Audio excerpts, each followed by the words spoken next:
이제 하나님 말씀을 봉독해 올리겠습니다. 하나님 말씀은 에베소서 6장 21절과 22절의 말씀입니다. 제가 새번역 성경으로 읽어드리겠습니다.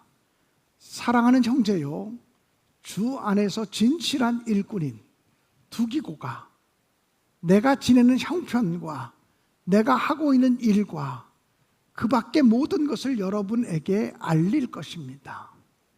우리의 사정을 알리고 또 여러분의 마음을 위로하게 하려고 나는 그를 여러분에게 보냅니다. 아멘. 오늘 성경 본문에 보면 두기고라고 하는 사람이 나옵니다. 별로 유명한 사람이 아닙니다. 우리가 두기고가 어떤 사람이냐고 물으면 여기서 대답하실 분이 별로 없을 정도로 진짜 별로 유명한 사람이 아닙니다. 오늘 제가 설교 제목을 두기고 같은 사람 또는 두기고 같은 일꾼, 이런 제목으로 여러분과 말씀을 나누려고 하는 겁니다. 두기고라고 하는 사람은 우리가 기억할 만큼 그렇게 유명한 사람은 아니지만 사도행전 20장에 보면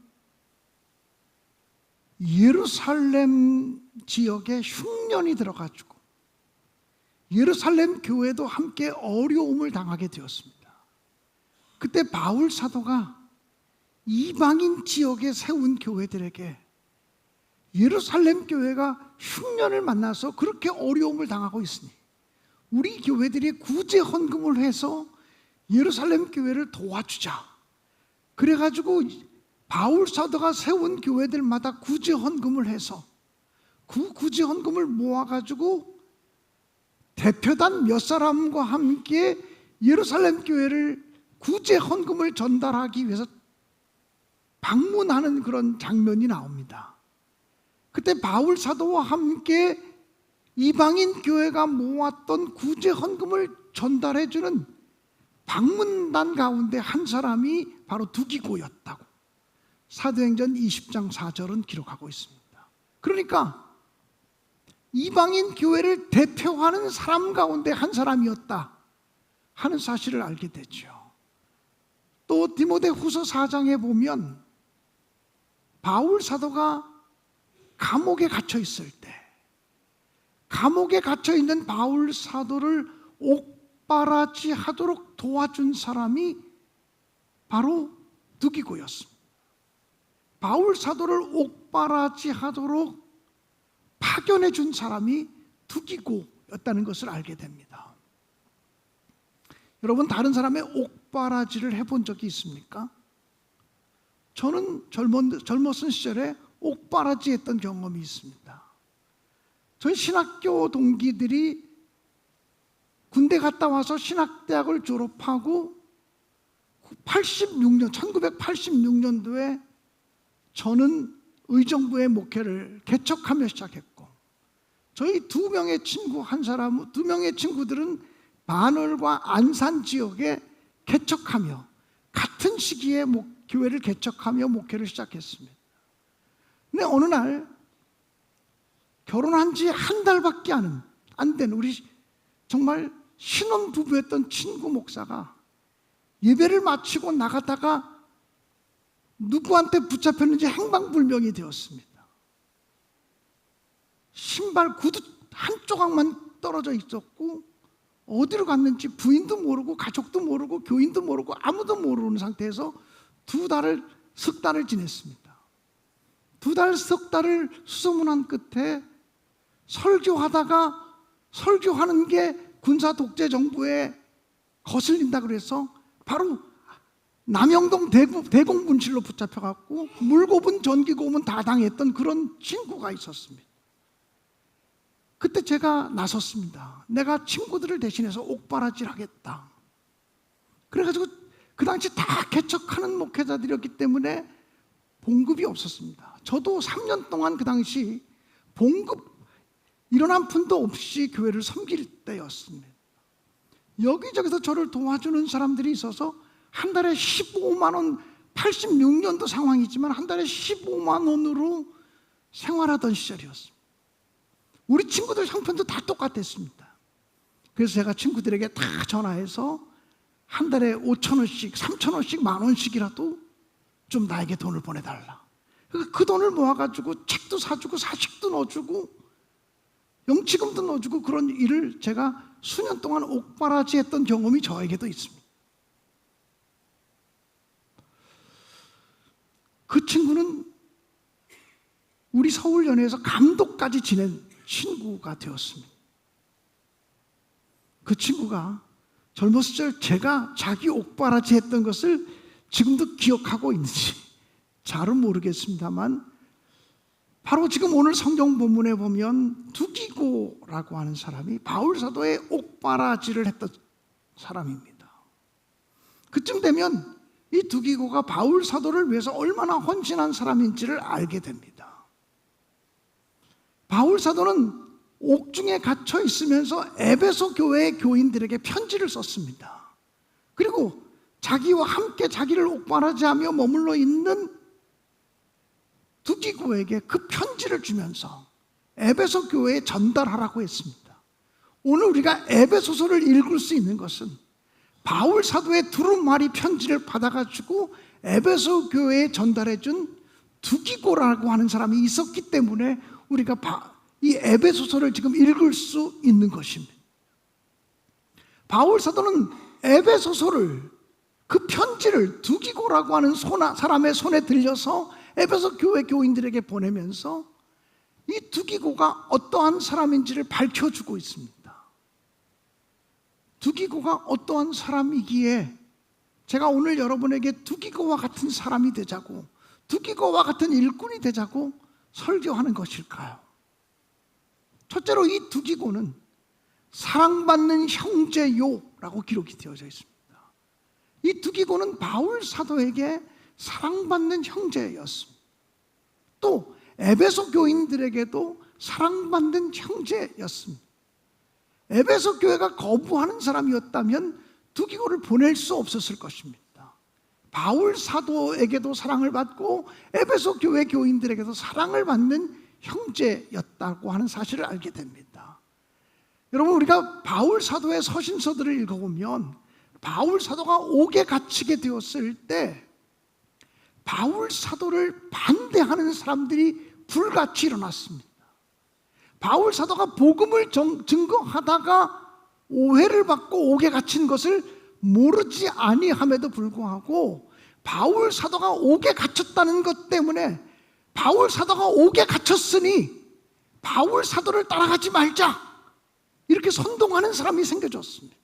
바울 사도가 옥에 갇혔으니 그가 뭐라도 잘못했기 때문에 옥에 갇힌 거 아니냐, 그러면서 바울 사도를 반대하는 흐름들을 이어가는 사람들이 있었다고 하는 사실들을 우리가 바울 사도의 서신들을 보면 분명히 발견할 수 있습니다.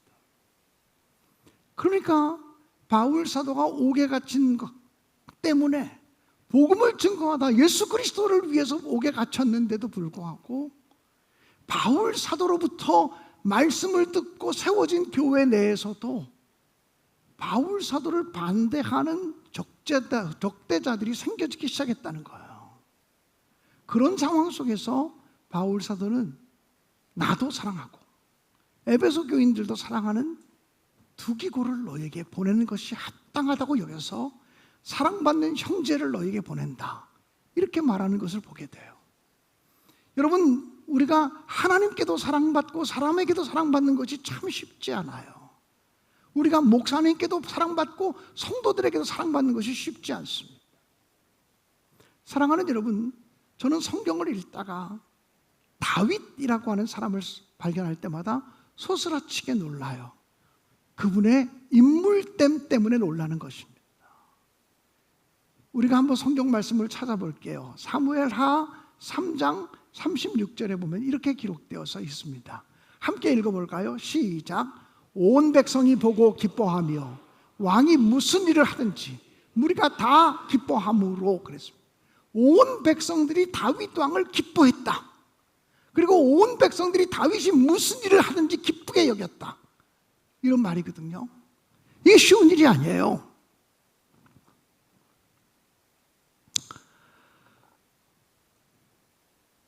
우리가 교회를 건축할 수 있었던 것은 제가 이 교회 처음 부임했을 때 새로운 목사에 대해서 색안경을 끼고 바라보는 사람들이 얼마나 많았겠습니까? 어떤 목사일까? 비판의 시선을 가지고 바라보는 사람들도 얼마든지 있었습니다. 근데 그 당시에 시무 장로님이 딱 두 분 계셨습니다. 우리 황 장로님과 돌아가신 최태순 장로님이에요. 근데 두 분이 어느 날 저를 찾아와서 이렇게 얘기했습니다. 목사님이 하시는 일은 팥으로 매주를 써도 믿겠습니다. 사실 그런 신뢰 때문에 성전 건축을 할 수 있었던 겁니다. 목사님을 의심의 눈으로 바라보지 않고 신뢰의 눈으로 바라보았기 때문에 모든 일이 가능해졌었다라고 하는 거예요. 여러분, 다윗을 생각해 보세요. 사울 왕이 죽고 난 다음에 다윗이 이스라엘의 왕으로 자연히 등극할 줄 알았거든요. 근데 사울 왕은 베냐민 지파였고 다윗은 유다 지파였어요. 베냐민 지파의 사람들이 순순히 이스라엘의 왕권을 유다 지파인 다윗에게 물려줄 수 없다는 생각을 해요. 그래서 사울 왕이 죽었을 때 사울 왕의 아들인 이스보셋을 왕으로 세워요. 그래서 사울의 집과 다윗의 집 사이에 전쟁이 계속돼요. 성경을 읽어보면 그 전쟁이 하루 이틀 만에 끝나는 전쟁이 아니라 7년 동안이나 계속됐다 그래요. 7년 동안이나 다윗의 집과 사울의 집 사이에 베냐민 지파를 중심으로 한 이스라엘의 10지파와 유다 지파를 중심으로 한 지파들 사이에 싸움이 시작됐어요. 그 전쟁이 7년 동안 치열하게 있었거든요. 여러분, 전쟁을 7년 동안 계속한다는 것은 상대방에게 서로가 원수가 되는 거예요. 상대방에게 서로 물고 뜯는 원수지간이 된 거예요. 다윗이 이스라엘의 왕이 돼서 7년 만에 전쟁을 끝내고 통일 이스라엘의 왕이 되었지만 마음이 상할 대로 상한 이 베냐민 지파를 비롯한 이스라엘 지파들이 다윗을 왕으로 진정으로 받아들이고 기뻐하는 것은 쉽지 않을 거예요. 찢기고 찢길 대로 그 마음들이 찢겨졌고 나뉘어졌어요. 그런데 사무엘하 3장 36절 조금 전에 읽었던 본문에 보면 백성들이 다윗을 기뻐했다는 거예요. 그리고 다윗이 무슨 일을 하든지 다 기쁘게 받아들이는 상태가 됐다는 거예요. 여러분, 이게 쉬운 일입니까? 굉장히 어려운 일일 거예요. 다윗과 원수가 되어 7년 동안 싸웠는데 그 다음에 다윗이 이스라엘을 통치하고 다스리는 모습을 보면서 야, 정말 다윗이 왕으로 잘 세워졌구나 하면서 다윗을 기쁘게 받아들이기 시작하고 다윗이 무슨 일을 하든지 기쁘게 여기는 사람들이 이스라엘 백성들이 그렇게 되었다는 거예요. 다윗이 처음에 왕으로 시작할 때만 해도 다윗 너 한번 자라나 보자. 그 다윗이 실수할 것만을 찾으려고 눈을 불안해하는 사람들이 많이 있었을 거예요. 그런데 시간이 점점 지나가면서 야, 정말 좋은 왕이다. 하나님이 우리에게 좋은 왕을 주셨다. 하나님이 우리에게 정말 좋은 지도자를 주셨다고 여기면서 다윗을 기쁘게 받아들이게 되고 다윗이 하는 모든 일을 기쁘게 다 수용하게 되었다고 성경은 기록하고 있어요. 두기고가 바로 그런 사람이었다고 생각을 해요. 모든 사람들에게 사랑받는 형제가 되었다는 거예요. 저는 우리 신내교회에 이 두기고와 같은 일꾼들이 세워지기를 주님의 이름으로 축복합니다. 하나님께도 사랑받지만 사람들에게도 사랑받는 일꾼들이 세워지기를 간절히 축원합니다. 이제 6월 3일 내일 모레면 이 나라에 새로운 대통령을 뽑혀지게 되고 새로운 지도자를 세우게 되는데 어떤 분이 우리나라 대통령으로 뽑혀질지 알 수 없죠. 어떤 사람이 우리나라의 새로운 지도자로 등극하게 될지 알 수 없지만 지금 우리들의 마음이, 국민들의 마음이 찢길 대로 찢겨지고 나뉘어질 대로 나뉘어졌잖아요. 남북이 나뉘어져서 70년을 싸운 것도 너무 속상한 일인데 동과 서로 나뉘어지고 남녀 간에 나뉘어지고 계층 간에 나뉘어지고. 사랑하는 여러분, 이 백성들을 나누고 국민들의 마음을 나누는 것으로 자기 표를 얻으려고 하는 사람이 있다면 이런 사람이 우리나라의 지도자가 돼서는 안 된다고 생각이 되어져요. 이제 어떤 사람이 우리나라의 대통령으로 세워질지 알 수 없지만 그분이 아마 통일 이스라엘의 첫 번째 왕이 되었던 다윗처럼 어려웠을 거라고 하는 생각이 들어요. 다윗처럼 힘들었을 거라는 생각이 들어요. 7년 동안 죽으라고 싸우다가 왕이 됐으니 온 백성을 진심으로 사랑하며 통치하는 것이 얼마나 어려웠겠어요. 온 백성들의 지지를 받는 것이 얼마나 어려웠겠어요. 다윗이 온 백성의 지지를 받고 기뻐하는 사람이 되고 다윗이 하는 모든 일을 기쁨으로 백성들이 받아들이게 되고, 이쯤 되면 다윗이 얼만큼 품이 넓은 사람인지 폭이 깊은 사람인지를 알게 되지 않습니까? 우리나라의 대통령으로 세워지는 분이 어떤 분일지 모르지만 그분이 다윗과 같은 그런 심성을 가진 사람이 되어서 얼마 지나지 않아서 온 국민의 지지를 받을 수 있는, 그래서 정말 국론이 분열되지 않고 통일되어지고 통합되어지는 통합의 지도자가 세워지도록 기도하고 또 사모해야 될 줄로 분명히 믿습니다. 어느 한 당을 위해서가 아니라 이 나라를 위해서 그런 일들이 생겨지기를 간절히 소망합니다. 두기고는 어떤 사람이었냐면 주님 안에서 진실한 일꾼이었다. 주님 안에서 진실한 사람이었다고 기록하고 있습니다. 주님 안에서가 소중합니다. 주님이 보시기에, 하나님이 보시기에 진실한 일꾼이었다는 거예요. 여러분, 진실하다고 하는 말이 헬라어로는 아멘이라고 하는 말입니다. 우리가 성경을 읽다가 내가 진실로 진실로 너희에게 이르노니 할 때 진실로 진실로라고 하는 말이 헬라어로는 아멘 아멘이란 말입니다. 아멘이라고 하는 말은 진실로 그렇습니다. 당신의 말이 진실입니다. 이 말이 아멘이거든요. 우리가 예배 시간에 아멘 하는 것은 그 말이 옳습니다, 그 말이 진실됩니다라고 고백할 때 아멘 그러는 거거든요. 이 두기고라고 하는 사람은 주님 안에 진실된 사람이었습니다. 이 아멘이라는 말을 쓸 때, 진실하다는 표현을 쓸 때는 두 가지 의미가 있습니다. 첫째는 정직하다는 말입니다. 여러분, 정직하지 않은 것은 결국 시간 지나면 다 드러나게 돼 있어요. 거짓말은 꼬리가 길면 다 밟히게 돼 있다는 것이죠. 정직하다는 말이 진실하다는 말이에요. 이 두기고가 정직한 일꾼이었다는 것이죠. 또 진실하다는 말을 쓸 때는 충성되다는 의미가 있어요. 이게 아멘이라는 말이 진실로 진실되다라는 말도 있지만 충성되다는 말도 아멘이라고 말해요. 그러니까 이 두기고가 진실된 일꾼이었다는 것은 정직한 일꾼일 뿐만 아니라 충성되어진 일꾼이었다는 거예요.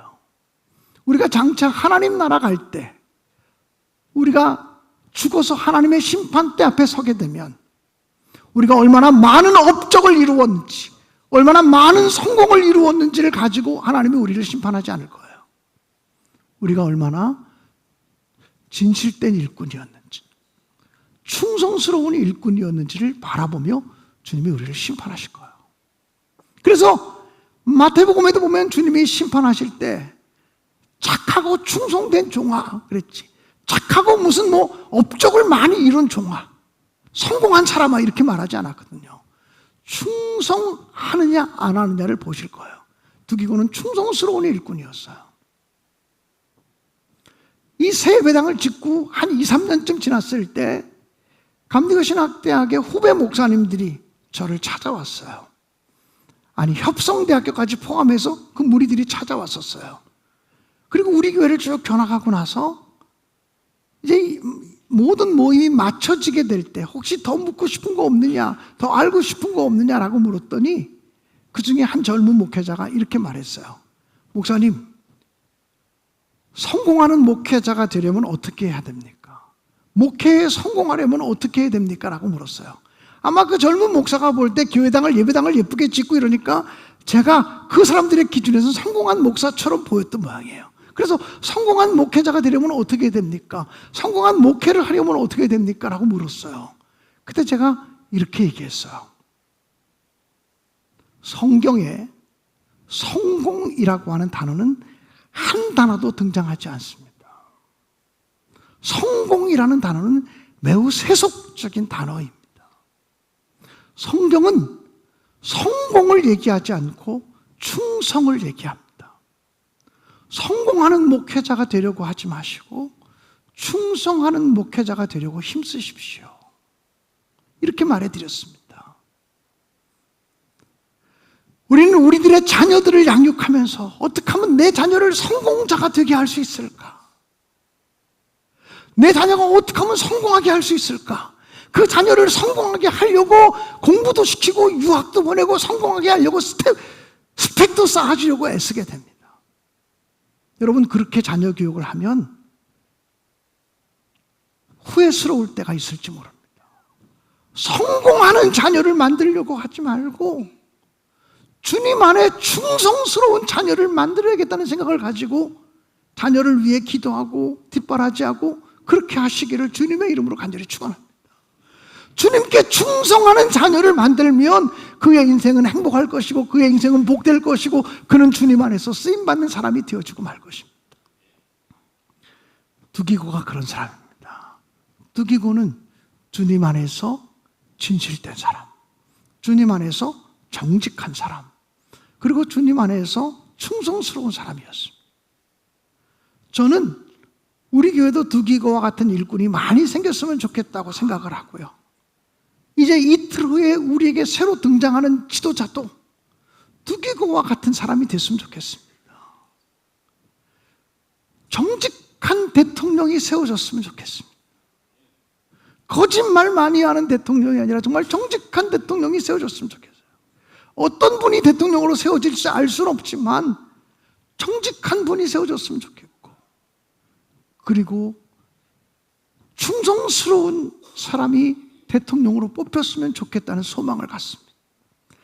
대통령 된 것이 자기의 명예와 자기의 권력과 자기의 인기가 아니라 국민을 위해서 봉사할 수 있는, 국민을 위해서 충성할 수 있는, 나라와 민족을 위해 충성할 수 있는, 역사를 위해 충성할 수 있는 기회를 여기고 낮은 자리에서 헌신하는, 낮은 자리에서 봉사하는 그런 사람이 대통령이 되어지면 우리나라가 좀 더 행복할 것 같고 좋은 방향으로 나아갈 것 같은 느낌을 갖습니다.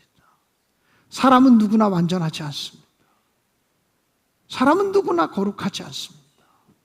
대통령은요, 성직자를 뽑는 선거가 아닙니다. 누구나 흠결이 있습니다. 그러나 어떤 흠이 있든지 간에 그 사람이 더 정직한 모습을 가지고 국민들을 섬기고 더 충성스러운 모습을 가지고 국민들을 섬겨내는 그런 지도자가 되어지기를 소망하며 기도할 따름입니다. 두기고가 바로 저는 그런 사람이었다고 생각합니다. 세 번째, 이 두기고는 위로의 사람으로 쓰임받은 사람입니다. 위로의 사람으로. 바울 사도가 두기고를 에베소 교회에 보내면서 나의 사정을 너희에게 알려주고 내가 무엇을 하려고 하는지 내 기도 제목과 내 형편을 너희 에베소 교인들에게 알려주기 위하여 두기고를 보낸다, 그렇게 말했습니다. 그리고 내가 지금 너희들에게 갈 수가 없어서 나를 대신해서 너희를 위로할 사람으로 두기고를 보낸다고 말하고 있는 것을 보게 됩니다. 이 두기고는요, 바울 사도의 신복과 같은 사람으로서 바울 사도의 형편과 사정을 에베소 교회에 알려주기 위해서 보냄받은 사람이에요. 여러분, 장로님들의 역할이 무엇인지 아십니까? 장로의 역할을 잘못 이해하면 교인들의 형편과 처지를 목사님이 모르니까 우리가 교인들의 형편과 처지와 의견을 목사님께 전달해야겠다.